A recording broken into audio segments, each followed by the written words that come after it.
ছোটবেলা থেকেই একটা প্রবাদ বাক্য শুনছি বা এখন অনেকে বলেন যে তুমি হাঁটো ডালে ডালে আমি হাঁটি পাতায় পাতায়, অথবা তুমি হাঁটো পাতায় পাতায় আমি হাঁটি শিরায় শিরায়। সরকার বনাম রাজনৈতিক দল, সরকার মানে হচ্ছে গোয়েন্দা সংস্থা, আইন শৃঙ্খলা বাহিনী এবং কি যারা রাষ্ট্রকে পরিচালনা করছেন তারা, আর বনাম রাজনৈতিক দলগুলোর মধ্যে এই পাতায় পাতায় আর শিরায় শিরায় খেলা, এটা ঐতিহাসিক, সারা পৃথিবীতে আছে।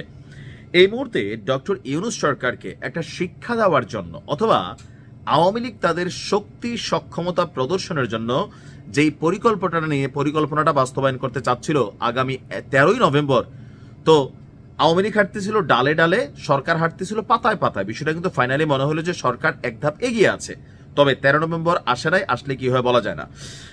এই 13ই নভেম্বরকে ঘিরে ইতিমধ্যে সারা বাংলাদেশে যারাই ফেসবুকে 13ই নভেম্বরকে পজিটিভভাবে নিচ্ছেন, যে যাবেন এই সেই বিভিন্ন বক্তব্য দিচ্ছেন, তাদেরকে কিন্তু গ্রেপ্তার করা হচ্ছে। এবং কি যারা এই ঘটনাটার মূল আয়োজক, বাংলাদেশের থেকে, বিদেশ থেকে তো নির্দেশনা আসতেছে, বাংলাদেশে থেকে যারা এটাকে বাস্তবায়ন করার প্রচেষ্টা করছেন তাদেরকে কিন্তু টার্গেট করে অনেককে গ্রেপ্তার করা হয়েছে। আর গ্রেপ্তারের পরই বের হয়ে আসছে 1-2 হাজার, 10 না 1 লক্ষ বেলুন উড়াবে।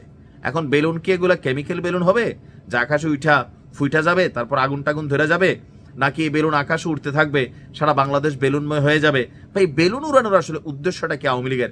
আসুন দেখি। আজকে আমরা যতটুকু দেখলাম যে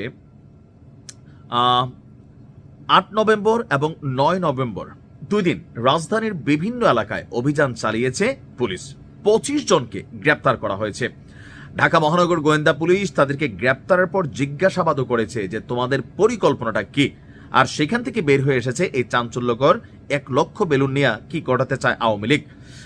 রাষ্ট্রীয় অতিথি ভবন এবং প্রধান উপদেষ্টার সাময়িক বাসভবন যমুনা, এই ভবনগুলোর আশেপাশে এবং ঢাকা শহরের গুরুত্বপূর্ণ বিশেষ কিছু স্থানে আপনার আওয়ামী লীগের স্লোগান সম্বলিত, অর্থাৎ হতে পারে শেখ হাসিনা আসবে, বাংলাদেশ কাঁপবে, এরকম বীরের বেশে আসবে, এরকম যে বিভিন্ন স্লোগান আছে, বা ধরে ধরে ধরে না, ধরলে লিগে ছাড়ে না, মানে এই টাইপেরই যে স্লোগানগুলো আছে আওয়ামী লীগের, জয় বাংলা, জয় বঙ্গবন্ধু হতে পারে, এই রকম স্লোগান সম্বলিত 1 লক্ষ গ্যাস বেলুন উড়ানোর পরিকল্পনা করা হয়েছে।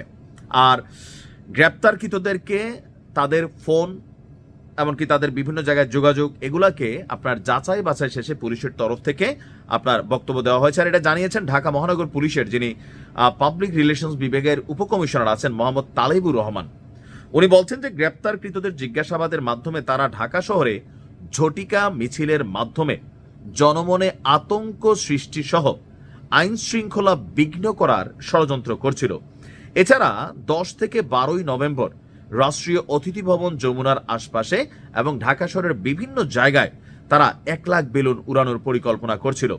তিনি আরো বলেন যে ডিবি মিরপুর বিভাগ গ্রেপ্তার করেছে 3 জন, রমনা বিভাগ 3 জন, ডিবি সাইবার বিভাগ 2 জন, মতিঝিল বিভাগ 4 জন, ওয়ারি বিভাগ 5 জন, উত্তরা বিভাগ 2 জন, তেজগাঁও বিভাগ 2 জন, লালবাগ বিভাগ 3 জন, ডিবি গুলশান বিভাগ 1 জন। অর্থাৎ সারা ঢাকা জুড়ে পুলিশের অভিযান চলছে, এটা থেকে প্রমাণিত।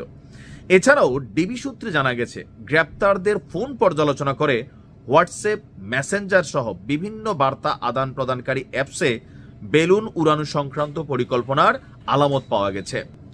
এমনকি যেই 1 লক্ষ বেলুন উড়ানো হবে তাতে কি লেখা থাকবে সেগুলোর গ্রাফিক্স কার্ডও আদান প্রদান করেছে একে অন্যের সঙ্গে।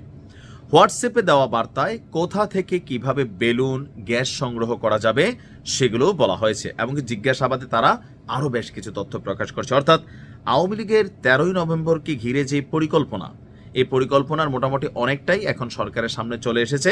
আর পুলিশি অভিযান ব্যাপক পরিমাণ জোরদার করা হয়েছে। এই মুহূর্তে আওয়ামী লীগের এই 13ই নভেম্বরের যে লকডাউন পরিকল্পনাটা টোটালি আওয়ামী লীগের রাজনীতিতে একটা বিরূপ প্রতিক্রিয়া ফেলবে, বিরূপ প্রভাব ফেলবে। সারা বাংলাদেশে এখন পর্যন্ত যারা 5ই আগস্টের পর আসলে ওইভাবে গ্রেপ্তার হয় নাই, বা ধরেন যারা আওয়ামী লীগ, ছাত্রলীগ, যুবলীগ বিভিন্ন রাজনীতির ব্র্যান্ডে জড়িত ছিল, বাট ওইরকম তাদের বিরুদ্ধে কোনো রকম ভেজাল ছিল না, তারাও কিন্তু এখন এই কর্মকাণ্ডটার কারণে, কোনো পোস্টের লাইক, কমেন্ট, শেয়ার, এগুলার কারণেও কিন্তু তারা বিপদে পড়তে যাচ্ছে। সুতরাং সাবধান থাকুন। আসসালামু আলাইকুম।